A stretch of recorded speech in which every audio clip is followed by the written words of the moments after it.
શક્તિનું સ્વરૂપ છે. સ્ત્રીઓને યજ્ઞમાં આહુતિ આપી ન શકાય, વાત બહુ સાચી. યજ્ઞની પરંપરા એવી છે કે સીવેલા વસ્ત્ર પહેર્યા વગર બ્રાહ્મણો યજ્ઞ કરે તો એ આ ઉપરનો જબ્બો પણ કાઢી નાખે. કેમ કે સીવેલું વસ્ત્ર પહેરીને આહુતિ આપી શકાય નહીં. જે મોટા મોટા 3-3 દિવસના યજ્ઞો થાય, 5-5 દિવસના, 11-11 દિવસના યજ્ઞો થાય, એમાં જોજો બ્રાહ્મણોએ ધોતી અને પોતાનું ઉપરનું પહેર્યું હોય સીવેલું વસ્ત્ર એ પહેરી ન શકાય. એટલા માટે પુરુષો આહુતિ આપી શકે, જેણે જનોઈ ધારણ કર્યું હોય એ લોકો યજ્ઞમાં આહુતિ આપી શકે. બહેનોથી આહુતિ આપી શકાય નહીં. પણ મારા ગુરુદેવ એમ કહે છે કે સ્ત્રીઓ આહુતિ આપી શકે એમ નહીં, સ્ત્રીઓને આહુતિ આપવાની જરૂર જ નહીં. પછી ગુરુદેવ એવું બોલ્યા હતા, આ ભાઈઓએ સમજવાની જરૂર છે. ગુરુદેવ એવું બોલ્યા, બહેનોને આહુતિ આપવાની જરૂર જ નહીં. એનું કારણ શું? રોજ સવારમાં ઉઠીને આપણા માટે જે તૈયાર રોટલીઓ બનાવે છે ને, એ જ એના માટે બહુ મોટો યજ્ઞ છે. એ ના હોય તો ગરમ રોટલી ખાઈને આપણે બધા એમ કહેવાય કે બધે હરીફરી ન શકીએ. આ જ સ્ત્રીઓનો યજ્ઞ જ આ છે. પરણીને આવે એટલે લગ્નનો અર્થ જ એ થાય. આ લગ્નનો અર્થ શું? લગ્ન એટલે બીજું કઈ નહીં, એક થઈ જવાનું. એટલે સ્ત્રી આજથી પોતાના મોજ શોખ છોડી દે અને એ સ્ત્રી આજથી પતિની થઈ જાય. અને પછી પતિ જેમ કે એમ ચાલવાનું, પતિ જેમ બોલે એમ રહેવાનું. તમે સુખમાં રાખશો તો સુખમાં રહીશ, તમે દુઃખમાં રાખશો તો દુઃખમાં રહીશ.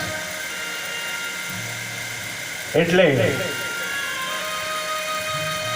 સ્ત્રીઓ માટે મારા ગુરુદેવ બહુ સારી વાત કરે છે, મને બહુ ગમી.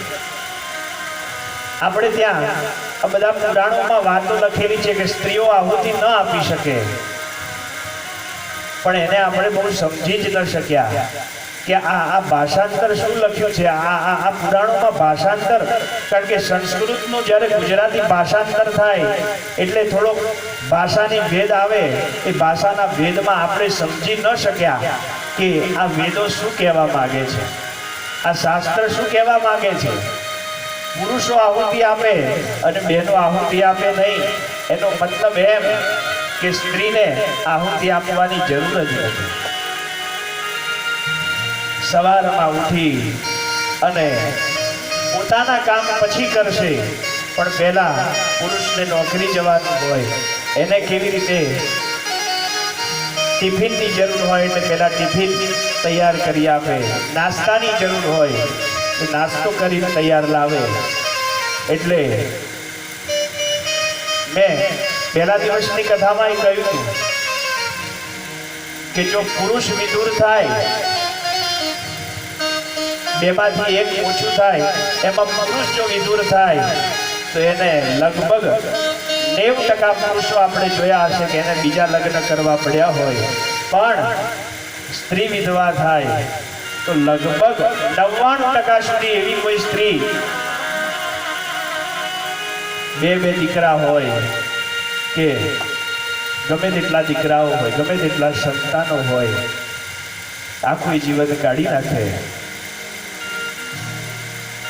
પણ બીજા લગ્ન ન કરે. કેમ કે જ્યારે એ પતિની જોડે લગ્ન કરીને આવીને ત્યારે એણે એનું પોતાનું આખું જીવન, આખું શરીર જ એ જે તે વ્યક્તિ પાછળ હોમી દીધું છે. એટલે એને બીજો યજ્ઞ કરવાની કંઈ જરૂર જ નહીં. બીજો આગવો યજ્ઞ કરવાની એ સ્ત્રીને જરૂર જ નહીં. કેમ કે એ પોતે જ એ પુરુષની પાછળ હોમાઈ ગઈ છે. આટલી આપણે ત્યાં સ્ત્રીની મહત્તા બતાવી છે. અને આગળ આવશે મા પાર્વતી પોતે શિવની કેવી સેવા કરે છે.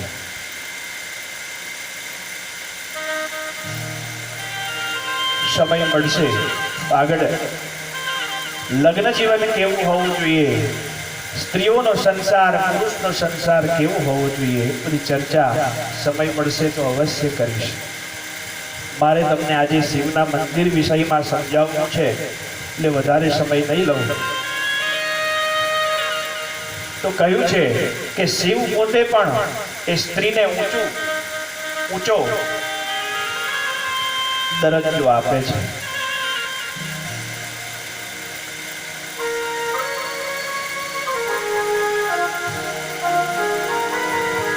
શિવના મંદિરની ચર્ચા કરી. હે શૌનકાદી ઋષિઓ, પછી શિવજીની પ્રદક્ષિણાના વિષયમાં ચર્ચા બતાવી છે.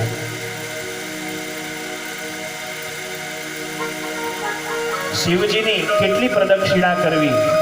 તો કહે છે શિવજીની અડધી જ પ્રદક્ષિણા કરવી. સોમસૂત્ર હોય, જે જડાધારીમાંથી નીકળતું જળ હોય, એ જળને ઓળંગી ન શકાય, એને સોમસૂત્ર કહેવાય. એ સોમસૂત્ર ઓળંગવાનું હોતું નથી.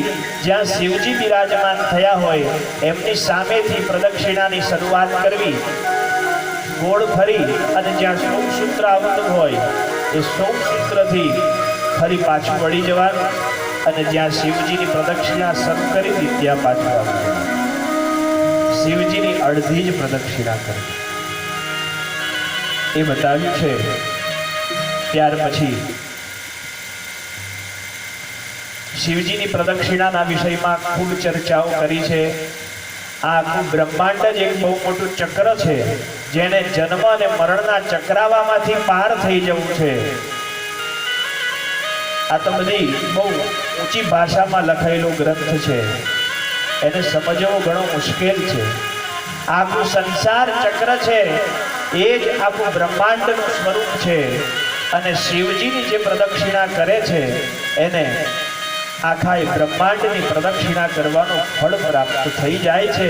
જેને આ 84 લાખ યોનિના ચક્રાવામાંથી બહાર નીકળી જવું છે, જેને આ જન્મ મરણની યાત્રાઓમાંથી બહાર નીકળી જવું છે, જેને મોક્ષ જોઈએ છે, જે જીવને શિવ થઈ જવું છે, એ જો શિવની પ્રદક્ષિણા કરે તો એમ કહ્યું છે કે જન્મ મરણનો ચક્રાવામાંથી એ જીવ મુક્ત થઈ જાય છે. આટલી બધી મહત્વતા એ પ્રદક્ષિણાની બતાવી છે. ક્યારેક ઘણા લોકો મેં એમ જોયા છે, અહીંયા શિવ મહાપુરાણમાં પણ ચર્ચા કરી છે.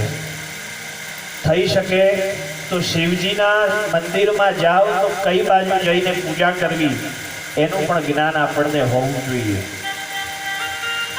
ગમે તે દિશામાં બેસીને શિવજીને જળ ચડાવો, હા ભગવાન તો ભોળો છે, ભગવાન માની લેશે. પણ જો તમે કોઈ કામનાથી, કોઈ ઈચ્છાથી ભગવાનની પૂજા કરવા માટે બેઠા હો તો એમાં નિયમો લાગે છે. એ નિયમો કેવા છે? શિવજીના મંદિરે તમે જાઓ એટલે શિવજીના જેવા મંદિરે જાઓ એવું ભગવાનની સામે દર્શન કર્યા પછી તરત હટી જવું. શિવજીના સામે, ભગવાનની સામે ક્યારેય ઊભું ન રહેવું. દર્શન કરી અને તરત હટી જવું. ત્યાં બેસીને પૂજા ન કરાય, કેમ કે ભગવાનની દ્રષ્ટિ સીધી બહાર પડવી જોઈએ. ભગવાનના દર્શન કરી લો એટલે પછી ત્યાં સામે ને સામે બેસી રહેવાનું નથી. ભગવાનના પાછળના ભાગમાં જ્યાં માં ભગવતી પાર્વતી બિરાજમાન થયા છે ત્યાં પણ બેસવાનું નથી, કેમ કે એ માતાજીને પાછળનો ભાગ પણ બતાવાય નહીં. શિવલિંગની જમણી બાજુ, જેમ કે કાશી વિશ્વનાથ મહાદેવ છે આપણે અહીંયા નજીકમાં બાજુમાં, કાશી વિશ્વનાથ મહાદેવમાં તમે જાઓ તો સામે ઊભા ન રહો, કેમ કે સામે સીધી પૂર્વ દિશા તરફ ભગવાનનું મુખ રહેવું જોઈએ. એટલે ભગવાનની દ્રષ્ટિ સીધી પૂર્વ દિશા તરફ પડે. ભગવાનની પાછળ પણ માં ભગવતી બિરાજમાન થયેલા છે, ત્યાં પણ બેસાય નહીં. ભગવાનની જમણી બાજુ જ્યાં જડાધારી વહી રહી છે, જ્યાં જલ વહી રહ્યું છે, એ બાજુ પણ ન બેસાય. એ બાજુ પણ બેસવાનો દોષ છે. ઉત્તમમાં ઉત્તમ જગ્યા બતાવી, જે શિવલિંગ છે, જ્યાં શિવનો ઉત્તર દિશા તરફનો ભાગ, એટલે આપણે અંદર જઈએ ને આપણી ડાબી બાજુનો જે ભાગ પડે, કાશી વિશ્વનાથ મહાદેવમાં જે રીતે શિવલિંગ સ્થાપ્યું છે એ બરોબર રીતે સ્થાપેલું છે, ઉત્તમ શિવલિંગ છે. અને એની ડાબી બાજુ ભગવાનની ડાબી, આપણે અંદર પ્રવેશ કરી અને આપણી ડાબી બાજુ જે પડે ત્યાં બેસી અને પૂજા કરવી. પૂજા કરી જળ ચડાવો, દૂધ ચડાવો, જે પણ કંઈ ચડાવો, આવી રીતે શિવજીની પૂજા કરવાનું મહત્વ છે. તમે ભાવથી પૂજા કરો. આમાં તો બધી ભાવની પણ ઘણી બધી કથાઓ બતાવી છે. એક ભીલ હતો, એ ભીલને કશું આવડતું નહોતું અને એ તો મુખની અંદર પાણી ભરી લાવતો, એને કશી પૂજા કરતા આવડતી નહીં, લોટો પણ નહીં, કળશ પણ નહીં, અને મુખમાં જે પાણી ભરેલું હોય એ શિવજીને ચડાવતો અને એ મુખનું પાણી શિવજીના શિવલિંગને અડતું, તોય ભગવાન તો રાજી થઈ જતા. ભાવથી પૂજા કરે કોઈ તો ભગવાન તો રાજી થાય જ છે. પણ જેને કોઈ ઈચ્છાથી કોઈ પૂજાઓ કરતા હોય, કોઈ ફળની પ્રાપ્તિ માટે કોઈ પૂજા કરતા હોય, તો એમાં બધા નિયમ લાગે છે. આસન લઈને બિરાજમાન થવું, ભગવાનની ડાબી બાજુ બિરાજમાન થઈ અને જળ ચડાવવું, આ બધું શિવ મહાપુરાણમાં લખેલું છે, એ જ બોલું છું. તો કઈ બાજુ બેસીને ભગવાનની પૂજા કરવી એ ચર્ચા બતાવી. ત્યાર પછી શિવજીનું નૈવેદ્ય, ઘણા એમ કહે છે કે શિવજીનું નૈવેદ્ય ન લઈ શકાય. એના વિષયમાં શું ચર્ચાઓ છે એ આપણે સાંભળીએ. તો કહ્યું છે કે જે શિવના મંત્રથી દીક્ષિત થયેલા હોય, જેણે શિવજીના મંત્રને દીક્ષા લીધી હોય, જેમ કે તપોદન બ્રાહ્મણો હોય, એ તપોદન બ્રાહ્મણો શિવજીના દીક્ષિત હોય, જે દશનામી સમાજ કહેવાય. ગિરી, ભારતી, પર્વત, અરણ્ય, આ બધા 10 નામ છે જુદા જુદા. જે તપોદન બ્રાહ્મણો છે અને એમણે જો શિવની દીક્ષા લીધી હોય તો એ કોઈ પણ શિવલિંગને ચડાવેલી કોઈ પણ વસ્તુ અવશ્ય ગ્રહણ કરી શકે છે. એમાં એમને કોઈ નિયમ લાગતો નથી. હવે વાત આવી આપણા બધાની. તો કહ્યું જેમ કે સોમનાથમાં જઈએ તો સોમનાથમાં ચીકીનો પ્રસાદ મળે છે, એ લઈ શકાય. જે જ્યોતિર્લિંગ છે એ જ્યોતિર્લિંગનો પ્રસાદ કોઈ પણ વ્યક્તિ લઈ શકે છે. એમાં જ્યોતિર્લિંગનો જો પ્રસાદ ભક્ષણ કરવામાં આવે તો એમ કહ્યું છે જ્યોતિર્લિંગના પ્રસાદ ભક્ષણ કરવાથી એક ચાંદ્રાયણ વ્રત કરવાનું ફળ પ્રાપ્ત થાય છે. એક ચાંદ્રાયણ વ્રત 1 મહિને પૂરું થાય. 1 મહિનાનું આખું વ્રત છે અને બહુ અઘરું વ્રત છે. પહેલા દિવસે 1 કોળિયો ખાવાનો ભોજન, બીજના દિવસે 2 કોળિયા, ત્રીજના દિવસે 3 કોળિયા, એમ પૂનમ સુધી 1 કોળિયો વધારવાનો. પૂનમના દિવસે 15 કોળિયા ભોજન કરવાનું. પછી પૂનમથી અમાસ સુધી 1 કોળિયો ઘટાડતું જવાનું. અમાસના દિવસે ભૂખ્યું રહેવાનું. ત્યારે જેને શરીરને પવિત્ર કરવું હોય, કોઈ મોટા પાપ થઈ ગયા હોય તો આ ચાંદ્રાયણ વ્રત કરવું. અજાણતા કોઈ પશુની હિંસા થઈ હોય, અજાણતા કોઈને ખરાબ શબ્દો બોલાઈ ગયા હોય તો આ ચાંદ્રાયણ વ્રત કરવામાં આવે. અને સૌથી અઘરામાં અઘરી વાત એવી છે કે ચાંદ્રાયણ વ્રત કરીએ, ગાયને તમે જવ ખવડાવો તો ગાયને જવ પચે નહીં. એ જવના દાણા એના એ જે મલ બહાર કાઢે, જે પોદરો કરે, એમાંથી એ જવને વીણી લેવાના અને એ જવ વીણી લીધા પછી એને પીસવાના અને એની રોટલી બનાવીને જ જે 15 કોળિયા તમે ખાવ છો એ ખાવા. આવી રીતે પેલા ગઈડિયાઓ ચાંદ્રાયણ વ્રત કરતા હતા. એમનું શરીર હજુ એવું ને એવું હેલ્ધી છે. આખું શરીર પવિત્ર કરવાનું આ ચાંદ્રાયણ વ્રત છે. પણ આપણે આવું બધું ન કરી શકીએ તો આપણું શિવ પુરાણ એમ કહે છે એક ચાંદ્રાયણનું વ્રત કરવાનું જેને ફળ જોઈતું હોય એ જ્યોતિર્લિંગનો પ્રસાદ અવશ્ય ગ્રહણ કરી શકે છે. ત્યાર પછી કહ્યું શાલાગ્રામોદ્ભવે લિંગે રસલિંગે તથા દ્વિજા પાષાણે રાજતે સ્વર્ણે સુરસિદ્ધ પ્રતિષ્ઠિતે કાશ્મીરે સ્ફાટિકે રાત્રે જ્યોતિર્લિંગેષુ સર્વશઃ ચાંદ્રાયણવત સમં પ્રોક્તમ શંભોર્નૈવેદ્ય ભક્ષણમ. જુદા જુદા શિવલિંગોની ચર્ચા કરી છે.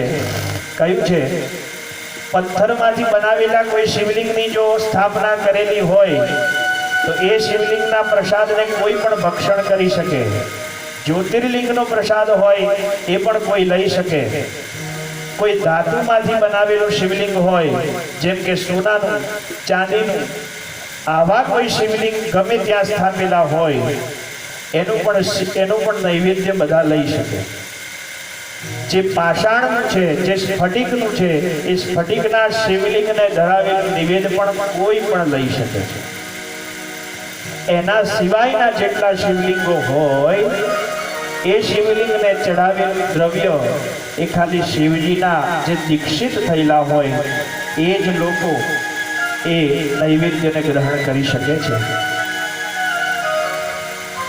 શિવલિંગની અંદર જે પણ કંઈ જળ ચડાવીએ છીએ આપણને બધાને બીજું કંઈ ન આવડે તો કંઈ નહીં, પણ શિવના મંદિરે જઈએ તો એક લોટો જળ અવશ્ય ભગવાન શિવને ચડાવવું. આપણું શિવ પુરાણ એમ કહે છે કે શિવજીને જળ ચડાવ્યા પછી એ જ જળને જલાદ્વારીથી ઝીલીને જે પણ વ્યક્તિ આચમન કરે છે એના 3 પ્રકારના તાપો બધા હરાઈ જાય છે. 3 પ્રકારના પાપો બધા હરાઈ જાય છે. લખ્યું છે સ્નાપયિત્વા વિધાનેન યો લિંગસ્નપનોદકમ ત્રિપિબેદ ત્રિવિધમ પાપમ તસ્યેહાસુ વિનાશ્યતિ. જે વિધિપૂર્વક શિવલિંગને ચડાવેલું જળ ધારણ કરે છે પોતાના મસ્તકે અથવા તો એનું આચમન કરે છે એના 3 પ્રકારના પાપો બળી જાય છે. 3 પ્રકારના પાપો કયા? તો કે કાયિક, શરીરથી જે પાપ થયા હોય, વાચિક, કોઈને ખરાબ શબ્દ બોલાઈ ગયો હોય, અને માનસિક. આ 3 પ્રકારના તાપો માંથી મુક્તિ આપનારું એ શિવજીનું જળ છે. શિવલિંગને ચડાવેલું ખાલી જલ એકલું જ લઈ શકાય છે. શિવજીનું નૈવેદ્ય આપણે ગ્રહણ કરવું હોય તો એ શિવજીના થાળાને પણ અડવું જોઈએ નહીં. બહારની સાઈડ મૂકવું અને ભગવાનને ભોગ લગાવવો અને પછી એને બધા ગ્રહણ કરી શકે. શિવલિંગના થાળાની અંદર જે પણ કંઈ નિવેદ ધરાવો, શિવલિંગના થાળાની અંદર જે પણ કંઈ વસ્તુ અર્પણ કરવામાં આવે એમાં ચંડનો અધિકાર છે.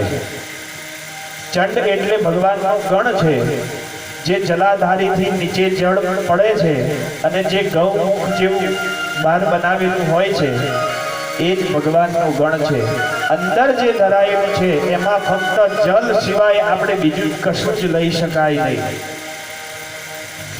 ત્યાં નિવેદ જો અંદર ધરાય તો શિવલિંગને નિવેદ અડી જાય તો એ આપણા અધિકારી નથી. શિવલિંગના બહારની બાજુ ભગવાનને અડે નહીં એવું જે નિવેદ મૂકવામાં આવે એ જ આપણે બધા ગ્રહણ કરી શકીએ. માટે આવી રીતે આપણે સૌએ ધ્યાન રાખી અને ભગવાનની પૂજા કરવી જોઈએ. શિવજીના જળને ધારણ કરવાનું તો બહુ મોટું વિધાન બતાવ્યું છે. કહ્યું છે શિવ પાદોદકમ પિતવા જઠરે ધારયામ્યહમ અકાલ મૃત્યુ હરણમ. ઘરમાં પણ જો શિવલિંગનો અભિષેક કરતા હોય અને શિવલિંગનો અભિષેક કર્યા પછી એનું પણ જો જલ પીવામાં આવે તો એમ આપણું શાસ્ત્ર કહે છે, અકાલ મૃત્યુ હરણમ સર્વ વ્યાધિ વિનાશનમ શિવ પાદોદકમ પિતવા જઠરે ધારયામ્યહમ. જે પણ કોઈ વ્યક્તિ ઘરના શિવલિંગને અથવા તો મંદિરના શિવલિંગને ચડાવેલું જળ પીવે છે એના 3 પ્રકારના પાપો તો દૂર થાય ને થાય જ, પણ ક્યારેય એનું અકાળે મૃત્યુ પણ થતું નથી. અકાળે મૃત્યુ થવું એટલે સમય ન આવ્યો હોય, દીવામાં તેલ પણ પૂરેલું હોય અને દીવામાં તેલ પૂરેલું હોય તેમ છતાં એ જઈ જાય એટલે એ અકાળે દીવું બંધ થયું એમ કહેવાય. એમ આપણું 70 વર્ષનું આયુષ્ય હોય અને આપણે 45-50 વર્ષની ઉંમરમાં જતા રહીએ, આત્મહત્યા કરી લઈએ અથવા તો એવો કંઈક અકસ્માત થાય ને આપણે જતા રહીએ, તો જે શિવના ભક્ત છે જેણે શિવજીને ચડાવેલું એ જળ પીધું હોય એનું ક્યારેય અકાલે મૃત્યુ થતું નથી. આટલું બધું મહત્વ એ શિવલિંગના જળને બતાવ્યા છે. માટે કરી કાલે શિવજીની પૂજા કરવા જાઓ તો આવો નિયમ બનાવી દેજો, પણ એવું ધ્યાન રાખવું આપણા હાથમાં લીધેલું એ જલ આપણે પી લઈએ અને પછી એ જ એઠો હાથ ફરી પાછું શિવલિંગને અડે નહીં, આનું ધ્યાન રાખો. જો આવું બધું કરશો તો તમે દોષના ભાગી બનશો. તમારો એઠો હાથ જો શિવલિંગને અડે તો એનો દોષ બતાવ્યો છે. મારે આજે આખો દિવસ, આ 3જો દિવસ આખો મારે આના માટે જ મેં લીધો છે કે શિવની પૂજા કેવી રીતે થાય, શિવને કયા કયા દ્રવ્યો ચડાવવાથી શું ફળ મળે, એની જ આજે બધી મારે ચર્ચા કરવી છે. 4 તો વાગી ગયા છે, હજુ ઘણું બધું મારે બોલવાનું બાકી છે.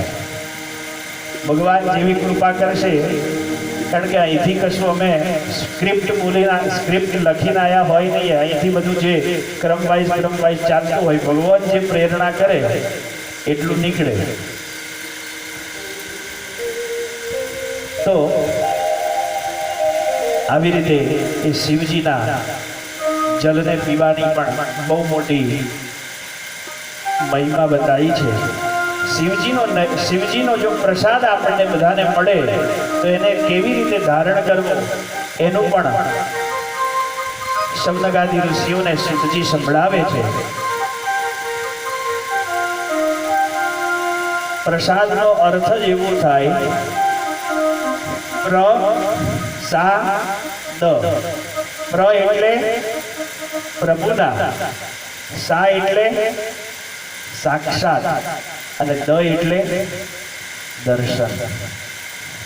જો કોઈ શિવજીનો ભક્ત પ્રસાદ લઈને આવતો હોય અને આપણને સમય મળ્યો ન હોય, શિવજીના દર્શન કરવા જવાનો સમય ન મળ્યો હોય તો એ ભક્ત પાસેથી થોડોક પ્રસાદ લઈ લો તો પણ શિવજીના જ દર્શન કરવાનું ફળ આપણને બધાને પ્રાપ્ત થાય. અને આ પ્રસાદનું બહુ મોટું મહત્વ છે. આ પ્રસાદ એ ગુજરાતી શબ્દ છે. હવે સંસ્કૃતમાં એને શું કહેવાય?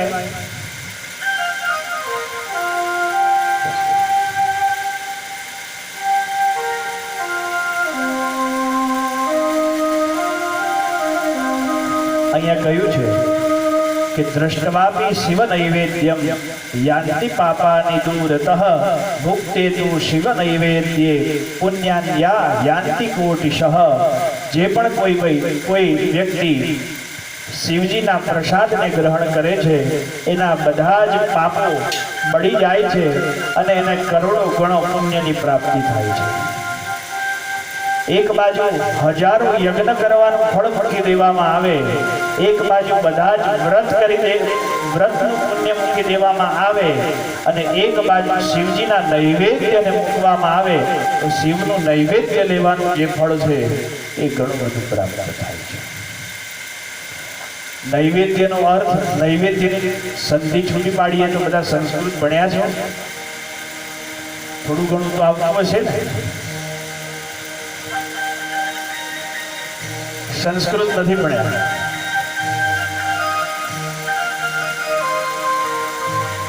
નૈવેદ્યનો અર્થ શું થાય મારે સમજાવવું છે.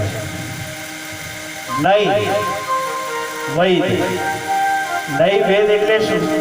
જે નૈવેદ્યને ગ્રહણ કરે એના ઘરમાં કોઈ વૈદ આવતા એને ડોક્ટર પાસે જવું પડતું. આટલી બધી મહત્વતા છે. માટે બધા બહેનોએ નિયમ બનાવવાનો, ઘરમાં પણ ભગવાનને ઘણા બહેનોને ચાખીને રસોઈ બનાવવાની ટેવો હોય એવી કાલથી બંધ કરી દેવાની. અને ભાતની અંદર મીઠું ક્યારેય નખાય નહીં. હા, આ ધ્યાન રાખવું. ઘણા લોકો મીઠાવાળો ભાત બનાવે. એવો મીઠાવાળો જો ભાત બનાવો તો ભગવાનને નિવેદ ધરાવાય નહીં. હા, આ બધું ધ્યાન રાખવું. અમારા બ્રાહ્મણોમાં તો બિલકુલ આ પ્રથા ધ્યાન રાખવી. આપણી મૂળ પ્રથા ભાત તો મીઠા વગરનો જ ખવાય. પણ અમે લગભગ ઘણાના ઘરે જઈએ છીએ અને આવી રીતે પૂછીએ એટલે કે મહારાજ અમે તો ભાતમાં મીઠું નાખીએ છીએ. ખાલી પાણી અને ચોખા આ બંને ચડી જાય એનું નામ ભાત.